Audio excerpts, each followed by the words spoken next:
Welcome friends, welcome to CDPO and Extension Officer Syllabus Awareness Program. So I am Shravan Kumar, Dr. Shravan Kumar. నేను మహాత్మా గాంధీ యూనివర్సిటీలో assistant ప్రొఫెసర్గా work చేస్తున్నాను. Kanishka IA study సర్కిల్లో guest ఫ్యాకల్టీగా work చేస్తున్నాను. So ఈ వీడియోలో ఎవరెవరైతే తెలంగాణ ప్రాంతానికి సంబంధించిన విద్యార్థులు ఉమెన్ అండ్ చైల్డ్ వెల్ఫేర్లో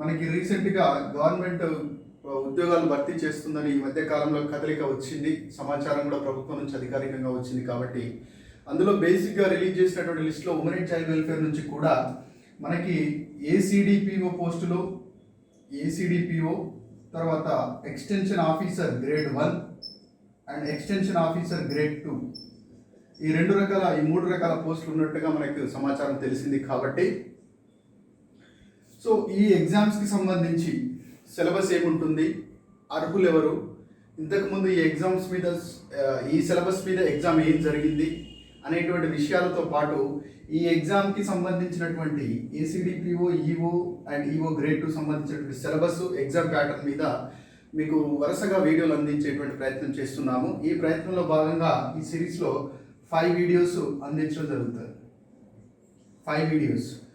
మొదటి వీడియోలో సిలబస్ ప్యాటర్న్ ఏంటి, అసలు ఎగ్జామ్ ప్యాటర్న్ ఏంటి, ఎలిజిబిలిటీ ఎవరున్నారు, దీనికి ఎలిజిబుల్ ఎవరు, ఏ సబ్జెక్ట్ చదివిన వాళ్ళు ఎలిజిబుల్, తర్వాత ఎగ్జామ్ ప్యాటర్న్ ఏంటి, పేపర్ 1లో ఏముంటుంది, పేపర్ 2లో ఏముంటుంది, మార్క్స్ ఎలా ఉంటాయి, ఒక్కొక్క క్వశ్చన్కి ఎన్ని మార్కులు ఉంటాయి, ఇట్లాంటి విషయాలతో పాటుగా మొత్తం 5 వీడియోస్లో అన్ని సిలబస్లో ఉన్నటువంటి ప్రతి టాపిక్కి సంబంధించినటువంటి ప్రతి యూనిట్కి సంబంధించినటువంటి సిలబస్ని ప్రజెంట్ చేయడం జరుగుతుంది. సిలబస్ని ప్రజెంట్ చేయడంతో పాటు ఆ సిలబస్కి సంబంధించి ఎలాంటి క్వశ్చన్స్ వస్తాయి, సో ఎలాంటి క్వశ్చన్స్ వస్తాయి, ఎలాంటి పుస్తకాలు రెఫరెన్స్గా ఎలాంటి పుస్తకాలు ఉపయోగించాలి అనేటువంటి కోణంలో ఓవరాల్గా ఈ 3 ACDPO or CDPO, extension officer grade 1, extension officer grade 2కు సంబంధించినటువంటి ఉమెన్ అండ్ చైల్డ్ వెల్ఫేర్ ఎగ్జామ్కి సంబంధించి కొత్తగా ఇప్పుడే డిగ్రీలు, పీజీలు కంప్లీట్ చేసుకున్న వాళ్ళ స్టూడెంట్స్ అయినా సరే, ఇంతకుముందు ప్రయత్నించి వైఫల్యం చెందినటువంటి ఇంకా ప్రిపేర్ అవుతున్నటువంటి విద్యార్థులైనా సరే,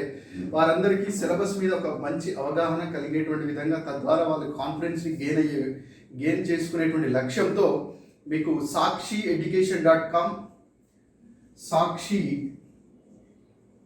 ఎడ్యుకేషన్.com ద్వారా మరియు కనిష్క ఐఏఎస్ అనేటువంటి 2 సంస్థల యొక్క సౌజన్యంతో ఈ సిలబస్ సిరీస్ మీకు అందించడం జరుగుతుంది. సో ఈ 5 వీడియోలు కనుక మీరు చూసినట్టయితే మీకు కంప్లీట్గా ఈ 3 ఎగ్జామ్స్కి సంబంధించిన సిలబస్ ఏముంది, సిలబస్లో ఎన్ని పేపర్లు ఉన్నాయి, ఎగ్జామ్ ప్యాటర్న్ ఏముంది, ఒక్కొక్క పేపర్లో ఎన్ని యూనిట్స్ ఉన్నాయి, ఆ యూనిట్కి ఏమేమి చదవాలి, సిలబస్ యొక్క నేచర్ ఏంటి, ప్రీవియస్ క్వశ్చన్స్ ఎలా ఉన్నాయి, ఇప్పుడు ఎలా సన్నద్ధం కావాలి, ఎలాంటి పుస్తకాలు తీసుకోవాలి అనేటువంటి అంశాలపై ఒక కంప్లీట్ పరిజ్ఞానాన్ని అందించేటువంటి ఉద్దేశంతో మేము ఈ వీడియోలు చేస్తున్నాము. సో ఇక్కడ ఉమెన్ అండ్ చైల్డ్ వెల్ఫేర్లో మనకి 2013వ సంవత్సరంలో ఉమ్మడి ఆంధ్రప్రదేశ్ ఉన్నప్పుడు అప్పటి ప్రభుత్వం ఏం చేసిందంటే, ఉమెన్ అండ్ చైల్డ్ వెల్ఫేర్ డిపార్ట్మెంట్లో అంగన్వాడీ హెల్పర్ నుంచి మొదలు పెడితే సిడిపిఓ వరకు, అంగన్వాడీ హెల్పర్ నుంచి మొదలు పెడితే సిడిపిఓ వరకు, అంటే సిడిపిఓ తర్వాత ఏసీడీపీఓ, ఎక్స్టెన్షన్ ఆఫీసర్స్, తర్వాత అంగన్వాడీ టీచర్స్ లేదా అంగన్వాడీ వర్కర్ అంటాం, జనరల్గా అంగన్వాడీ టీచర్స్, వీళ్ళందరూ కూడా కేవలం ఉమెన్నే తీసుకోవాలి అనేటువంటి పాలసీని గవర్నమెంట్ ఫాలో అవుతుంది. కాబట్టి ఈ ఉద్యోగాలకు ఉమెన్ అండ్ చైల్డ్ వెల్ఫేర్లో CDPO, ACDPO, EO, anganwadi worker and anganwadi helper ఈ ఉద్యోగాలకు ప్రస్తుతం తెలంగాణలో కానీ ఏపీలో కానీ మెయిల్స్కి ఎలిజిబిలిటీ లేదు, ఓన్లీ ఉమెన్ క్యాండిడేట్స్కి ఎలిజిబిలిటీ ఉంది. సో ఇప్పుడు మనకు డైరెక్ట్ రిక్రూట్మెంట్లో భాగంగా ఇవి గ్రామ స్థాయిలో, క్షేత్ర స్థాయిలో జరిగేటువంటివి, జిల్లా కలెక్టర్ లేదా డిస్ట్రిక్ట్ వెల్ఫేర్ ఆఫీసర్ తాత్కాలికంగా తీసుకునేటువంటి పోస్టులు. ఈఓలో మనకు 2 రకాలు, grade 1, grade 2. Grade 2 EOs, grade EO అంటారు, సూపర్వైజర్ అంటారు. గ్రేడ్ 2 సూపర్వైజర్స్ ఏంటంటే ప్రమోషన్ మీద అంగన్వాడీ టీచర్స్ నుంచే తీసుకుంటారు, ఇంటర్నల్ ఎగ్జామ్ కండక్ట్ చేసి. సో డైరెక్ట్ రిక్రూట్మెంట్ ద్వారా తీసుకునే పోస్టులు 3 రకాలు, సిడిపిఓ, ఏసీడీపీఓ, తర్వాత ఎక్స్టెన్షన్ ఆఫీసర్ గ్రేడ్ 1. ఈ 3 పోస్టుల్ని డైరెక్ట్ రిక్రూట్మెంట్ ద్వారా తీసుకుంటున్నారు. సరే కొంతమందికి ప్రమోషన్ ద్వారా కూడా వస్తుంది, బట్ డైరెక్ట్ రిక్రూట్మెంట్కి అవకాశం ఉన్నటువంటి పోస్టులు ఇవి 3. కేవలం ఎవరికి? ఉమెన్స్ క్యాండిడేట్స్కి మాత్రమే. ఎప్పటి నుంచి? 2013 నుంచి. 2013 నుంచి. సో గత నోటిఫికేషన్లు చూసినట్టయితే మనకు 2013లో CDPO notification and extension officer notification 2 వచ్చినాయి, రిక్రూట్మెంట్ చేయడం జరిగింది. అలాగే తెలంగాణ ప్రభుత్వం వచ్చిన తర్వాత 2017 డిసెంబర్ ఆ ప్రాంతంలో నోటిఫికేషన్ వచ్చింది. 2018లో రిక్రూట్మెంట్ జరిగింది. ఇప్పుడు కూడా 2017-18లో కూడా సిడిపిఓ అండ్ ఎక్స్టెన్షన్ ఆఫీసర్ 2 ఉద్యోగాలు భర్తీ చేయడం జరిగింది. సో 2013లో 2017లో కూడా ఎగ్జామ్ ప్యాటర్న్లో డిఫరెన్స్ ఉంది. సో ముందుగా ఈ ఎగ్జామ్కి కేవలం ఉమెన్ మాత్రమే ఎలిజిబుల్ అన్నాను, కానీ ఉమెన్లో అందరు ఎలిజిబుల్ కాదు. ఎవరెవరు ఎలిజిబుల్? 1 హోమ్ సైన్స్ చేసినటువంటి స్టూడెంట్స్, హోమ్ సైన్స్లో డిగ్రీ కానీ పీజీ కానీ. 2 సోషల్ వర్క్లో డిగ్రీ కానీ పీజీ కానీ చేసిన స్టూడెంట్స్, బిఎస్డబ్ల్యూ కానీ ఎంఎస్డబ్ల్యూ కానీ చేసిన స్టూడెంట్స్. అలాగే సోషియాలజీ, డిగ్రీలో సోషియాలజీ కానీ ఎంఏలో సోషియాలజీ కానీ చేసినటువంటి స్టూడెంట్స్, బీఏలో కానీ ఎంఏలో కానీ సోషియాలజీ. ఎంఏలో అంటే సింగిల్ సోషియాలజీ ఉంటుంది. బీఏకి వచ్చేసరికి 3 సబ్జెక్టులు ఉంటాయి కదా పేపర్స్, ఆ 3 ఏదో ఒకటి సోషియాలజీ చదివి ఉన్న స్టూడెంట్స్ ఎలిజిబుల్. తర్వాత నెక్స్ట్ వన్ 4వ వారు న్యూట్రిషన్ సబ్జెక్ట్ చదివినటువంటి వారు. న్యూట్రిషన్ కంప్లీట్గా బీఎస్సీ న్యూట్రిషన్ చదివిన వాళ్ళైనా సరే, డిగ్రీలో లేదా పీజీలో న్యూట్రిషన్ ఒక సబ్జెక్టుగా ఉన్నటువంటి వాళ్ళు, డిగ్రీలో కానీ పీజీలో కానీ న్యూట్రిషన్ ఒక సబ్జెక్టుగా, న్యూట్రిషన్ ఒక యూనిట్గా కాదు, న్యూట్రిషన్ ఒక సబ్జెక్టుగా. ఫర్ ఎగ్జాంపుల్ బీఎస్సీ ఉందనుకోండి, బీఎస్సీ న్యూట్రిషన్ బాటనీ జువాలజీ, లేదా బీఎస్సీ న్యూట్రిషన్ కెమిస్ట్రీ బయోకెమిస్ట్రీ, లేదా BSc nutrition food technology. So ఇట్లాంటి కోర్సులు చదివిన వాళ్ళు, న్యూట్రిషన్ రిలేటెడ్ కోర్సులు డిగ్రీ స్థాయిలో ఏదైనా ఒక పేపర్ కానీ పూర్తి డిగ్రీ న్యూట్రిషన్ చదివిన వాళ్ళు కానీ ఎలిజిబుల్. కేవలం 4 రకాల students: nutrition students, home science students, social work students, sociology students.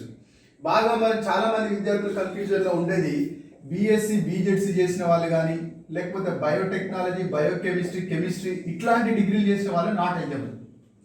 ఈ డిగ్రీ చేసినప్పుడు ఇందులో న్యూట్రిషన్ ఒక పేపర్ ఉండాలి, న్యూట్రిషన్ ఒక పేపర్ ఉంటేనే ఎలిజిబుల్, లేదా ఫుడ్ టెక్నాలజీ ఒక పేపర్ ఉండాలి, ఉంటేనే ఎలిజిబుల్. కాబట్టి అది క్లారిటీ తెచ్చుకోండి. ఎవరెవరు ఎలిజిబుల్? న్యూట్రిషన్ ఒక సబ్జెక్టుగా చదివిన వాళ్ళు, లేదా పూర్తి స్థాయిలో న్యూట్రిషన్ చదివిన వాళ్ళు, హోమ్ సైన్స్ సబ్జెక్ట్ చేసిన వాళ్ళు, సోషల్ వర్క్ చేసిన వాళ్ళు, సోషియాలజీ చేసిన వాళ్ళు. డిగ్రీ స్థాయిలో చేసి ఉండకపోవచ్చు, పీజీలో చేసినా సరే. కొంతమంది ఏం చేస్తారు, బీటెక్ తర్వాత సోషియాలజీ చేస్తారు, లేదా ఎనీ డిగ్రీ చేసిన తర్వాత ఎంఎస్డబ్ల్యూ చేస్తారు. సో డిగ్రీ స్థాయిలో కానీ, లేకపోతే డిగ్రీలో లేకపోయినా సరే పీజీలో కానీ ఒక సబ్జెక్ట్ ఉన్నటువంటి వాళ్ళు ఎలిజిబుల్. సో కాబట్టి దీన్ని బట్టి మనం ఏమర్థం చేసుకోవచ్చు, చాలా లెస్ కాంపిటీషన్ అది ఉంది కేవలం ఉమెన్స్కే, మహిళా అభ్యర్థులకి. అందులో కూడా కేవలం 4 రకాల కోర్సులు చదివిన వాళ్ళకే మనకి ఎగ్జామ్ ఉంది. సో అయితే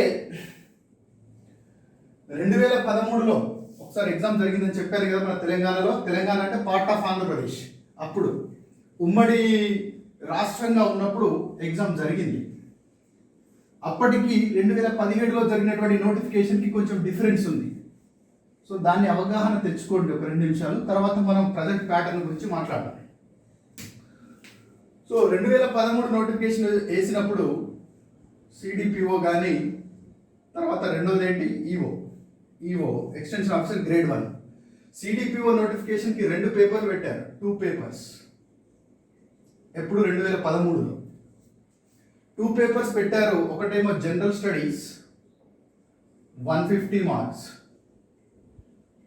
రెండోది ఏం చేశారంటే, హోమ్ సైన్స్ స్టూడెంట్లకి home science paper 150 marks, sociology స్టూడెంట్స్కు సోషియాలజీ 150 మార్క్స్, తర్వాత న్యూట్రిషన్ స్టూడెంట్స్కు nutrition 150 marks, and again social work స్టూడెంట్స్కి సోషల్ వర్క్ 150 మార్క్స్. అంటే వాళ్ళు ఏ సబ్జెక్ట్ బ్యాక్గ్రౌండ్తో వచ్చారో ఆ సబ్జెక్టుకి సంబంధించిన పేపర్ పెట్టారు.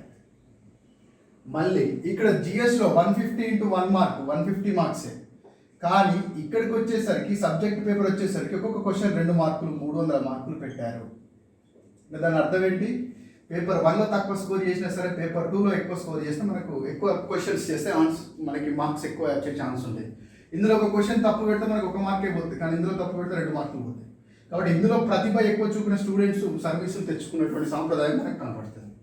అదే ఈఓకి వచ్చేసి జిఎస్ 150 మార్క్స్, 1 మార్క్ ఒక క్వశ్చన్.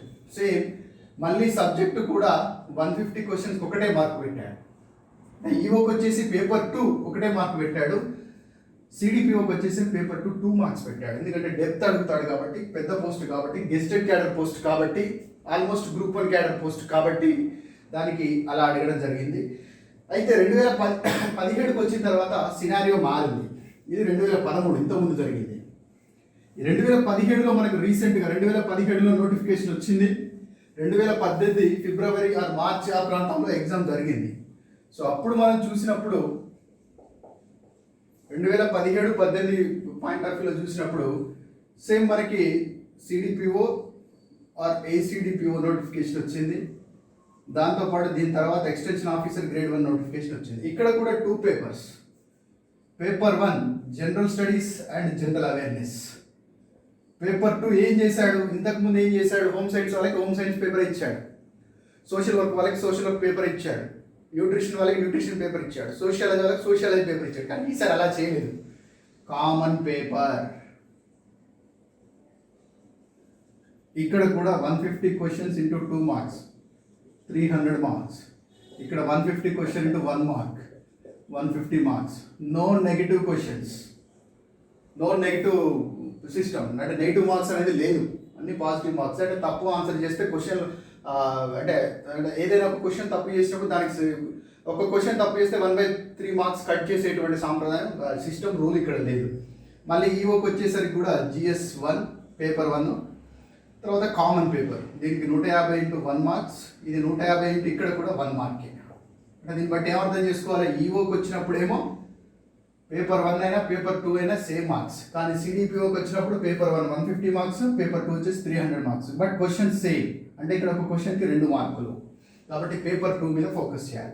కామన్ పేపర్ అన్నాడు. కామన్ పేపర్ అంటే ఇందులో హోమ్ సైన్స్ ఉంటుంది, న్యూట్రిషన్ ఉంటుంది, సోషియాలజీ ఉంటుంది, చైల్డ్ డెవలప్మెంట్ ఉంటుంది, సోషల్ వర్క్ ఉంటుంది. ఇలా అందరికీ కామన్గా ఒక సిలబస్ ఫ్రేమ్ చేశాడు 10 యూనిట్లతో, 10 యూనిట్స్తో. ఈ 10 యూనిట్స్ గురించే మనం ఒక్కొక్క వీడియోలో 2 యూనిట్స్ మనం అనాలిసిస్ చేస్తాం. అట్లా 5 వీడియోస్లో సిలబస్ మొత్తం మనం అనాలిసిస్ చేయబోతున్నాం. ఓకే, సో ఇది బేసిక్గా ఉన్నటువంటి ఎగ్జామ్ ప్యాటర్న్. కాబట్టి ఈ అనాలిసిస్ విన్న తర్వాత మీకు అర్థమైంది ఏంటి, పేపర్ 2లో ఎక్కువ స్కోర్ చేస్తే మనం జాబ్ దగ్గరికి వెళ్ళేటువంటి ఛాన్స్ ఉంటుంది. సో ఈ రెండింటితో పాటు సిడిపిఓస్కి ఇంటర్వ్యూ కూడా ఉంటుంది, ఆ విషయం మర్చిపోకూడదు.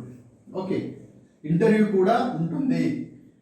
First paper 150 marks, second paper 300 marks, interview 50 మార్కులు, మొత్తం 500 మార్కులు సిడిపిఓ. ఎక్స్టెన్షన్ ఆఫీసర్కి వచ్చేసరికి ఇంటర్వ్యూ లేదు. సో కాబట్టి పేపర్ 2లో ఎక్కువ స్కోర్ చేసుకున్నప్పుడు మనకు జిఎస్ మీద భయం ఉన్నా, జిఎస్లో కొంచెం వెనకబాటుగా ఉన్నా, పేపర్ 2లో ఎక్కువ స్కోర్ చేసినప్పుడు 300 మార్కులు ఉంటే మనకి సబ్జెక్ట్ కాబట్టి ఖచ్చితంగా 10 యూనిట్లు మనకు అక్కడ మెన్షన్ చేస్తుంది. కాబట్టి ఆ 10 యూనిట్ల నుంచి బాగా చదివి 250-260 మార్క్స్ తెచ్చుకున్నప్పుడు మనం ఇంటర్వ్యూ గురించి భయపడాల్సిన అవసరం లేదు, పేపర్ 1 గురించి కూడా భయపడాల్సిన అవసరం లేదు. అంటే పేపర్ 1లో యావరేజ్గా ఒక 90 మార్క్స్, 90 to 100 మార్క్స్ తెచ్చుకొని అవుట్ ఆఫ్ 150. పేపర్ 2లో సబ్జెక్ట్ కాబట్టి, అది స్పెషలైజ్డ్ పేపర్ కాబట్టి, డెఫినెట్ సిలబస్ ఉంది కాబట్టి, 10 యూనిట్లే ఉన్నాయి కాబట్టి, జిఎస్ అంటే సముద్రం అంతా చదవాలి. కానీ పేపర్ 2 వచ్చేసి 10 యూనిట్లు చెప్తున్నాడు కాబట్టి అట్లీస్ట్ 120 క్వశ్చన్స్, 125 క్వశ్చన్స్ అంటే 250 మార్కులు తెచ్చుకోవాలి, 340. సో ఇంటర్వ్యూలో మినిమం మార్కులు వేసుకున్న మీరు 360 మార్క్స్ అట్లా తెచ్చుకుంటే 320 నుంచి 360 మధ్యలో ఉంటే మీకు ఉద్యోగం కాదు, టాప్ 10లో ఉంటారు. ఉద్యోగం కాదు, టాప్ 10లో ఉంటారు. ఎందుకంటే 500 మార్క్స్, 500కి 360 ఎంత, 72%. 290, 270, 260 కూడా జాబ్ వచ్చినటువంటి అవకాశాలు ఎగ్జాంపుల్స్ మనకు 2018 నోటిఫికేషన్లో ఉన్నాయి. సో 2018 నోటిఫికేషన్ అప్పుడు దాదాపు ఒక 42 సెలెక్షన్స్, 42 సెలెక్షన్స్ జరిగినాయి మన దగ్గర నుంచి, కనిష్క ఐఏఎస్ అకాడమీ నుంచి. జస్ట్ సిలబస్ ఇచ్చాడు, సిలబస్ ఇచ్చిన తర్వాత 2.5 monthsలో సిలబస్ కంప్లీట్ చేసినాం. బుక్కి కేమ్ రిలీజ్ చేయాలి మార్కెట్లోకి, పిల్లలు రన్నింగ్ నోట్స్ రాసుకున్నారు, ఎగ్జామ్ రాశారు. దాదాపు సుమారుగా 42 మంది సెలెక్ట్ కావడం జరిగింది.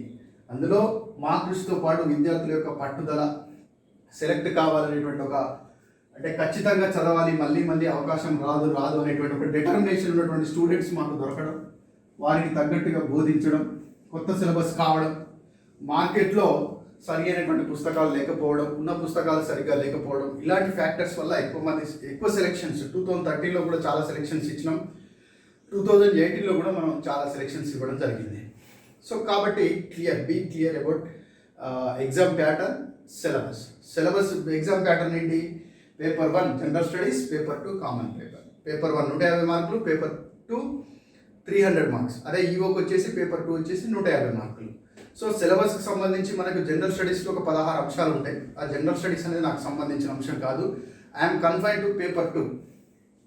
నేను పేపర్ 2కు సంబంధించినటువంటి టీచర్. Common paper, right. నేను సెకండ్ పేపర్కి సంబంధించినటువంటి దాన్ని. ఎన్ని మార్కులు? 150 మార్కులు, 150 క్వశ్చన్స్, 2 మార్క్స్, మొత్తం 300 మార్క్స్. సో మొత్తం ఎన్ని యూనిట్స్ ఉన్నాయి? నంబర్ ఆఫ్ యూనిట్స్ పక్కా సిలబస్ ఉంది మన దగ్గర, ఎందుకంటే పోయినసారి రిక్రూట్మెంట్ అయింది కాబట్టి. Number of units 10 units.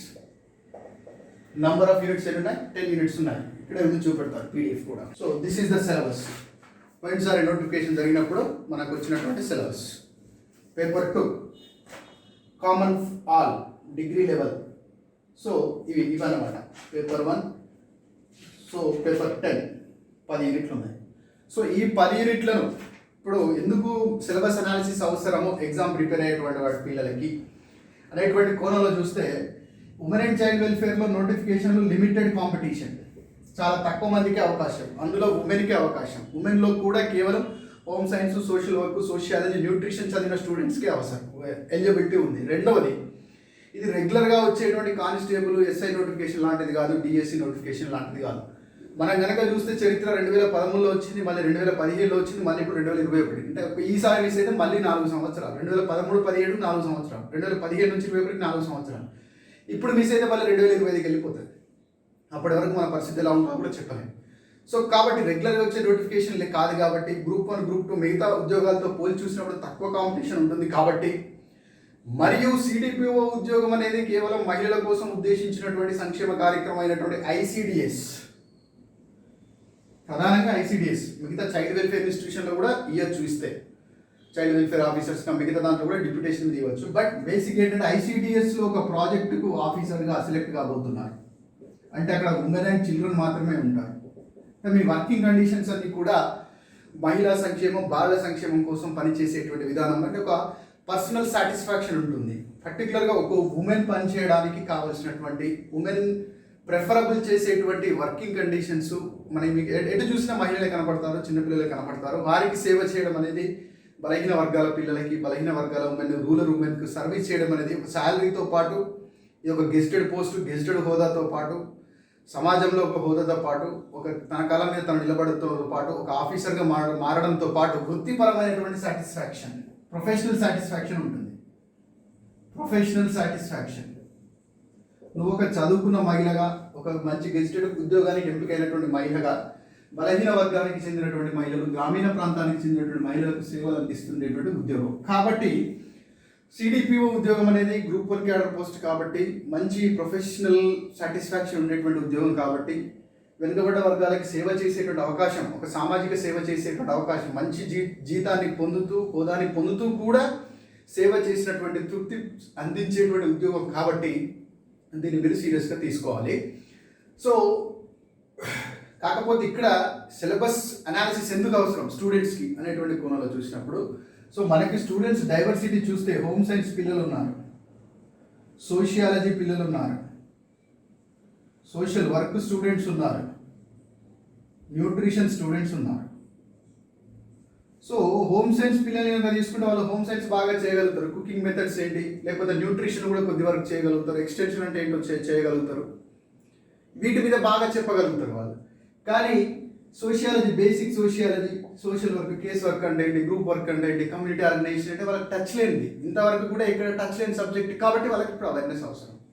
అలాగే సోషియాలజీకి వచ్చేసరికి వీళ్ళు సోషల్ ఇన్స్టిట్యూషన్స్ అంటే ఏంటి, సోషలైజేషన్ అంటే ఏంటి, సోషల్ కంట్రోల్ ఏంటి, సోషల్ స్ట్రాటిఫికేషన్ అంటే ఏంటి, క్యాస్ట్ సిస్టమ్ అంటే ఏంటి, కమ్యూనిటీ ఏంటి, సొసైటీ ఏంటి, ఇట్లాంటి సోషియాలజీకి సంబంధించిన పరిజ్ఞానాన్ని బాగా చెప్పగలుగుతారు. మళ్ళీ వాళ్ళు వచ్చేసి హోమ్ సైన్స్, కుకింగ్ మెథడ్స్ అంటే వాళ్ళు చెప్పగలుగుతారా, న్యూట్రియంట్ వాల్యూస్ అంటే వాళ్ళు చెప్పగలుగుతారా, రికమెండరీ డైటరీ అలవెన్స్ అంటే చెప్పగలుగుతారా? ఎస్టిమేటెడ్ యావరేజ్ రిక్వైర్మెంట్ అంటే చెప్పగలుగుతారా? చెప్పలేదు. కాబట్టి వీళ్ళు మళ్ళీ హోమ్ సైన్స్, సోషల్ వర్క్ విషయాల పట్ల అవగాహన పెంచుకోవాలి.